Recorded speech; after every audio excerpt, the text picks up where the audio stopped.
Hey there, crafty cuties! If you are looking for a very simple, easy project to get you inspired to do some crafting, this is going to be the video for you.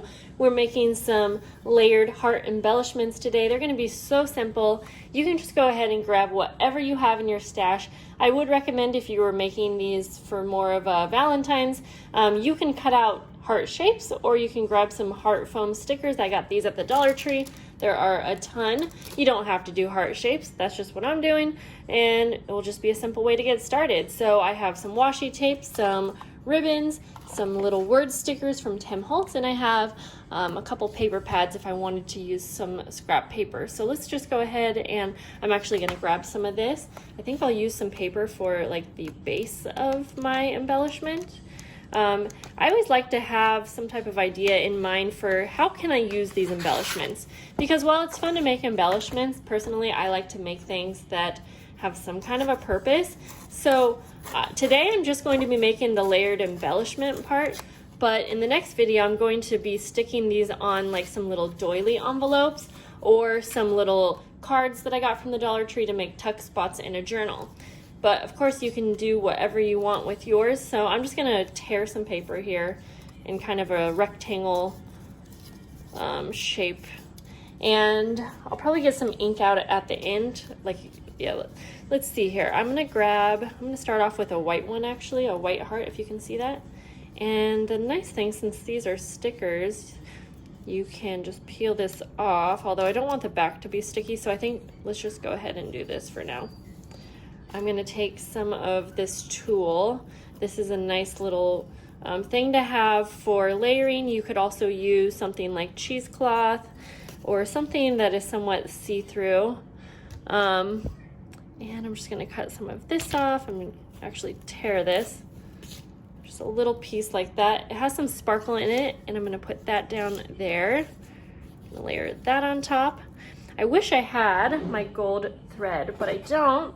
So I'm going to go ahead and use the silver. I think the silver will actually be kind of a nice color option for this project. And I like to just go ahead and wrap this around my hand like so a few times. And then just tear it off. So you could use your sewing machine to attach everything together. You can use a stapler, glue. I'm gonna probably use my staple right now, but I love the look of a sewing machine embellishment, so I may grab that out in a bit. So I'll just kind of place that on how I want, and then after that, maybe I'll go for a smaller heart for this one. I'm not gonna do all of these the same, they're all gonna be a bit different, but I just wanna start this one off with a really simple kind of vibe. Washi tape would be nice, but I'm gonna take some of this right here. This ribbon, just make sure I have these on how I want. And then before this gets too thick, I'm gonna go ahead and try to put a staple through. There we go. And then I'm gonna use just this one sticking up. It says, "I feel so lucky." For my Valentine's Day embellishments, I like to have a sentiment that's not super Valentine's-like, if that makes sense. So anyways, here is one, and I'm just gonna continue going through and making a few of these. I also have a tag that I can layer on and just do the same type of thing. I'm just gonna kind of follow the same steps that I did, and this is a really nice project that you don't have to put too much thought into, and you can come out with a ton of really cute little embellishments. Love this plaid, and because I like the look, actually what I'm gonna do is staple this to the heart, and you can put as many layers or as little as you want. Even if we just do these 3 layers right here and then do a little sentiment on top, I think that it looks pretty nice. And then especially if you're going to put this like on a tag, that looks super complete to me. So I'm just gonna add a little bit of glue on the back of this one. So I also went ahead and just pulled embellishments out from my stash because I thought it would probably be fun to incorporate some of these as well. So So we have those to work with as well. I'm gonna use some fabric for this one. I'm gonna keep with the heart theme, but I will be adding other things as well for these next ones.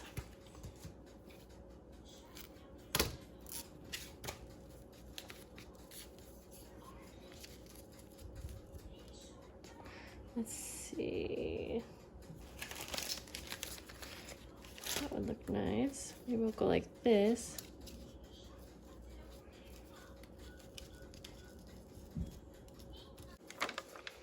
Do XO for this one. You really don't have to do all hearts either. You can just do whatever your heart desires. Okay. I feel like this one needs a little bit something more. We'll just try some of the thread, maybe right behind the flower, like so. And again, I'm gonna use my staple to attach everything.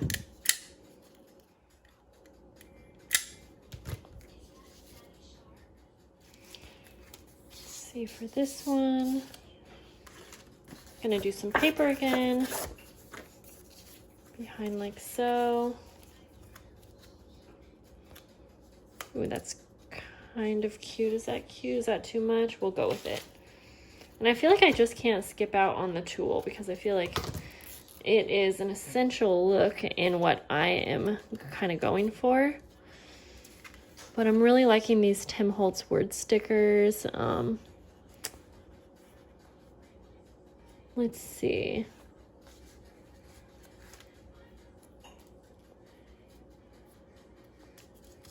And I have these enamel dots. Let's see, can we add that somewhere like that maybe? Okay, so I need to glue this one because I have run out of staples nearby. Kind of go like that. And we'll add a little bit of glue back here. So I'm going to continue making a few of these now that you kind of get the idea, and I will come back to show you the final set. I sped up the next few just because it is pretty repetitive, but I know that you guys still like to see the process even when I'm doing a bunch of the same thing. This was a really fun way to just use little pieces of my stash, and when you're making small embellishments like this, you don't really end up using a ton of material. So even though I had a bunch of different things out, it just doesn't really take too much to create these. However, they end up looking super fun and special. They are perfect to add in a junk journal.